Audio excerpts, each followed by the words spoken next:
Alright, just picked up this train table for free up in Central Jersey. Guy threw the controllers in, got the switches, got the layout.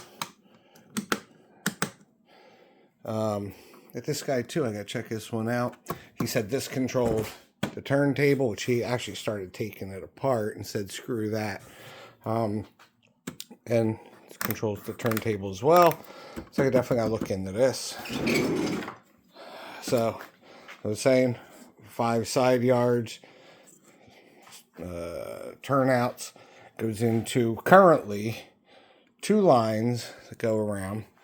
Over there is where it went to. Actually, I don't know. Oh, here we go. This turnout here went over to the turntable, and that probably just was just a side piece. So definitely interesting. So there are 2 loops. There's a part of a mountain. He lost this side piece, which I don't care. So there's only 1 track here.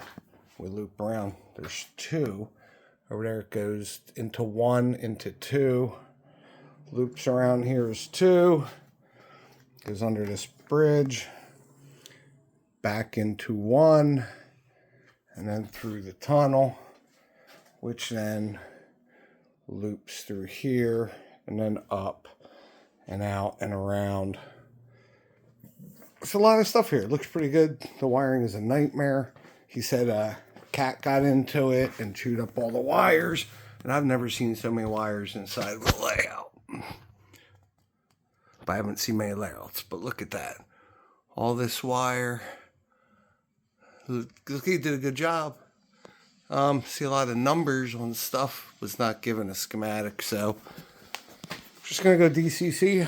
Probably run none of those wires. Probably won't need to run any of this. I'll probably chase down some of these turnout wires, see what switches they go to, see if I can get any of that working, which obviously probably what these are going to be, all these push buttons. So it looks like this, they all have 3 position, off, on, off, I guess. It's probably to turn power on to the different tracks. If they're, yep, they're isolated. I can see the isolators. So, turn track power on, hit the button to turn the turnout. It's interesting stuff. Have to check it out. I like the color. It's pretty neat. It's pretty simple. It looks like just nice mountain. But hey, now I can at least get some N scale running in a pretty okay size run for now. So next up is hook up my Arduino and see how DCC handles it.